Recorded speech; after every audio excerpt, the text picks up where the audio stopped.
O Senhor esteja convosco. Ele está no meio de nós. Proclamação do Evangelho de Jesus Cristo, segundo Marcos. Glória a vós, Senhor. Naquele tempo, chegaram a mãe de Jesus e seus irmãos.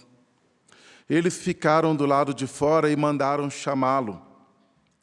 Havia uma multidão sentada ao redor dele. Então lhes disseram: tua mãe e teus irmãos estão lá fora à tua procura. Ele respondeu: quem é minha mãe? E quem são meus irmãos? E olhando para os que estavam sentados ao redor, disse: aqui estão minha mãe e meus irmãos. Quem faz a vontade de Deus, esse é meu irmão, minha irmã e minha mãe. Palavra da salvação. Glória a vós, Senhor.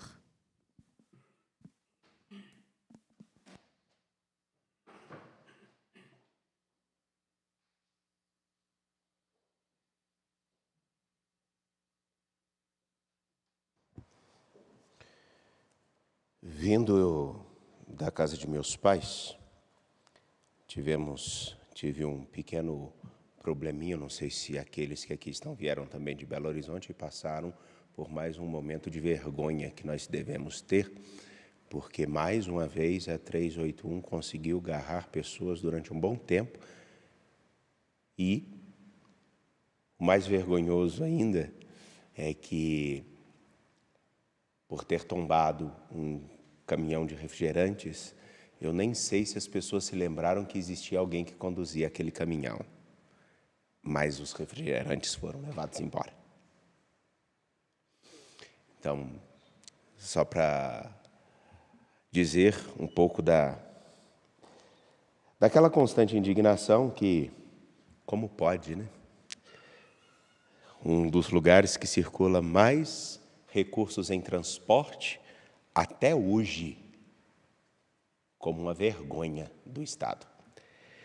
Nos encontramos para celebrar a Eucaristia e nós temos a oportunidade de lançar o olhar para o Evangelho de Marcos, capítulo 3, versículos 31 a 35, que é um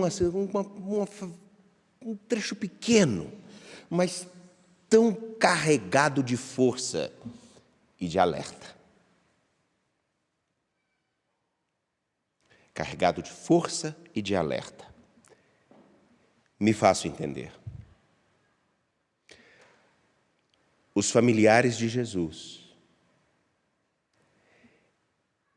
eles não entendem inicialmente, eles não entendem o que Jesus está fazendo.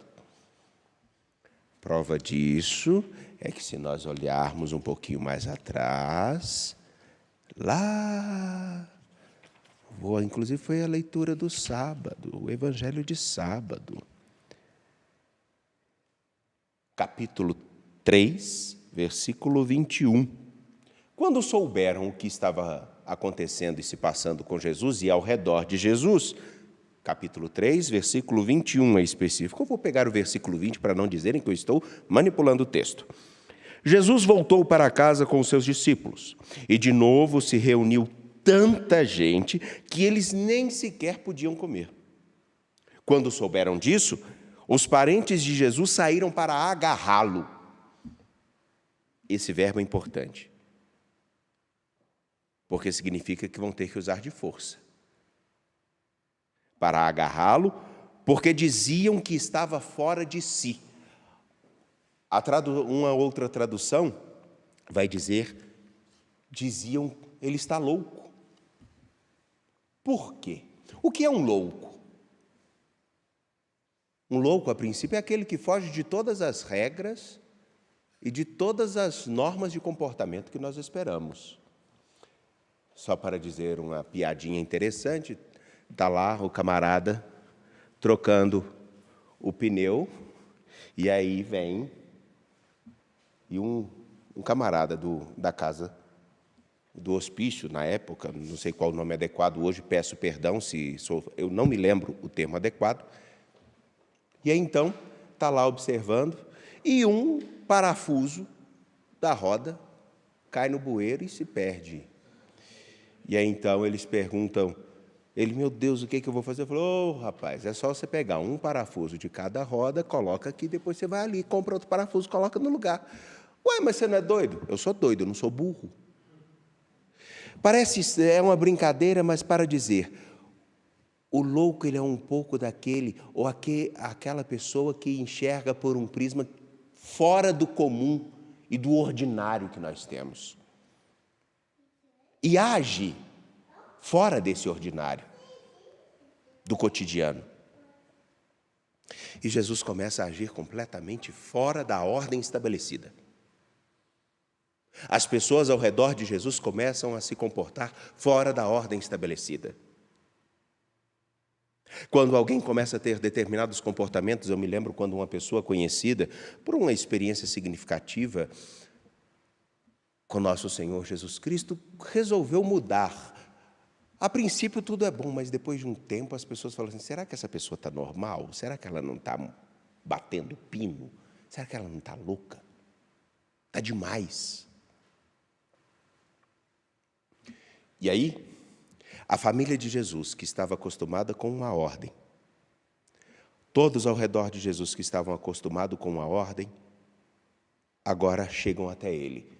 E o objetivo do capítulo 3, versículos 31 a 35, é dizer, eles foram até Jesus para prendê-lo, para agarrá-lo, porque achavam que ele estava louco.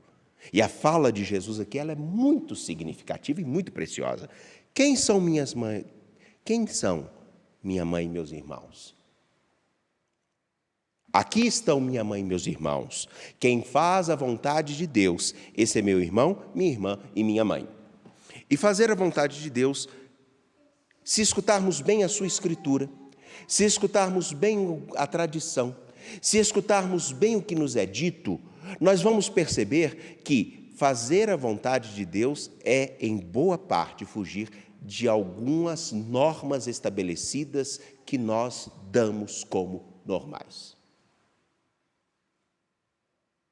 Afinal de contas, hoje podemos dizer que é natural use as pessoas como se elas fossem um objeto para te satisfazer, seja a medida que for, use-as e se deixe usar. Vale tudo para conseguir o que se quer. Faça todo o esforço. Se preciso, venda sua mãe.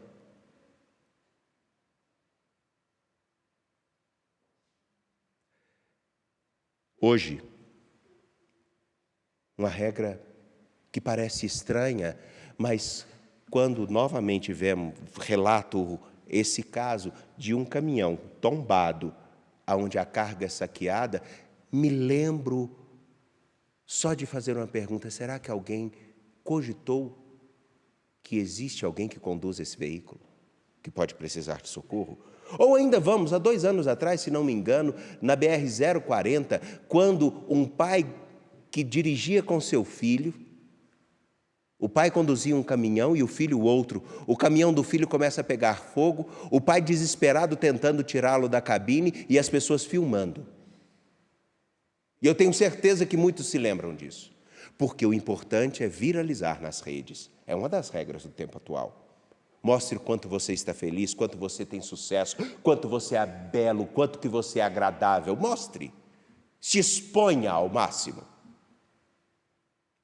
Quando se escolhe fugir de uma regra estabelecida, pode ser chamado de louco. Por isso, o que quero dizer e chamar a atenção é ser discípulo de nosso Senhor Jesus Cristo, ou até, permitam-me ampliar um pouco, crer em Deus é muito mais do que simplesmente fazer as coisas. Crer em Deus significa perceber o como se deve viver. E a gente vive em relação sempre com outras pessoas. E nessas relações não podemos dar como que está tudo estabelecido. Porque, afinal de contas, quando nós criamos uma certa estabilidade e estamos com tudo muito bem definido, formatado e garantido, nós não nos preocupamos mais. Quando um casal namora, todos os dias tem que se reinventar para apresentar-se para o outro, para conquistar, presta-se atenção no outro. Depois de um tempo, casou, convive junto, até usar o banheiro de porta aberta está tudo bem. Que Deus me livre e defenda.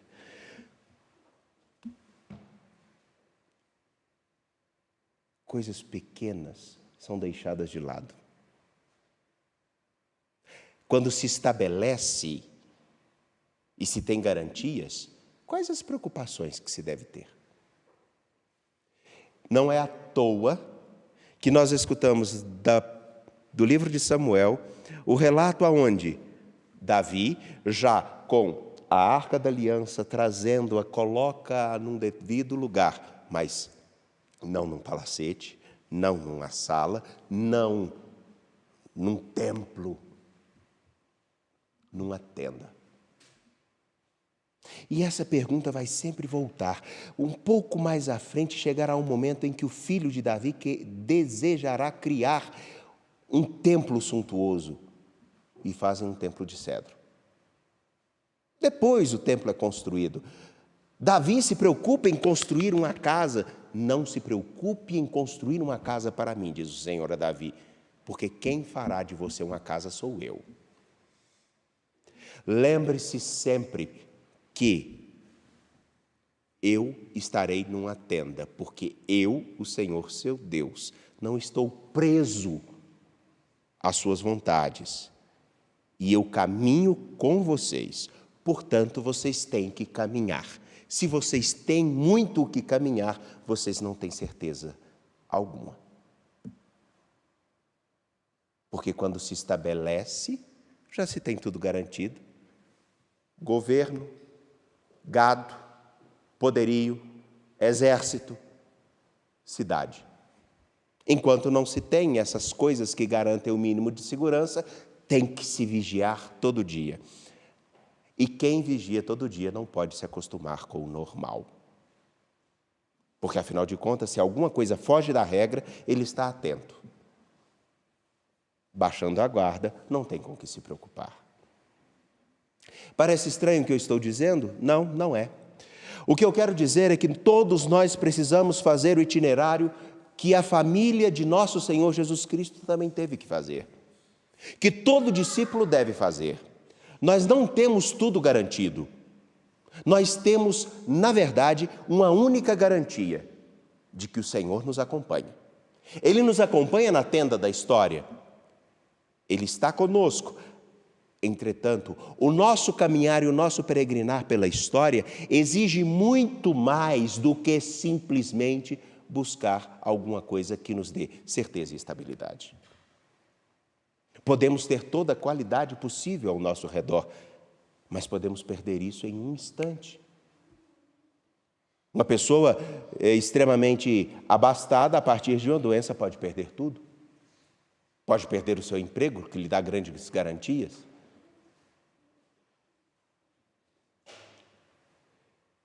Bom, simplesmente uma pergunta. Evangelho de Marcos apresenta que a família de Jesus também teve que amadurecer e compreender que mais do que os laços estabelecidos de sangue, era necessário ter os laços da fidelidade à palavra.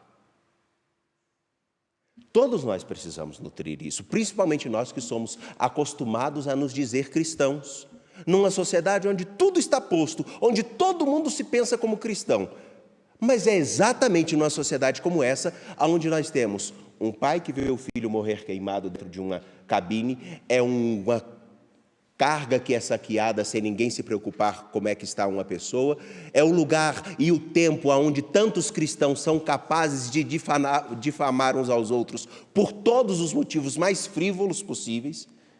É numa sociedade que se diz cristã, que a corrupção é tão grande, do menor ao maior. É numa sociedade cristã, que todos se dizem cristãos, que dizem valorizar ao Senhor Jesus Cristo, que quando começa uma crise econômica, começa-se a maltratar as pessoas que são as mais... que estão numa situação de determinadas vulnerabilidades. É numa aparente sociedade cristã que nós justificamos tantas coisas. E nos esquecemos de pessoas, de compromissos pequenos, de nos rever todos os dias. Eu estou dizendo que o que é contrário ao Evangelho é lícito, é claro. Eu não estou dizendo isso e fica evidente, mas o que eu estou dizendo é: não nos deixemos simplesmente iludir. Ser cristão é mais do que dizer, é um modo de viver com todos. E isso exige atenção, porque senão poderemos viver como a imagem do casamento que acabei de fazer.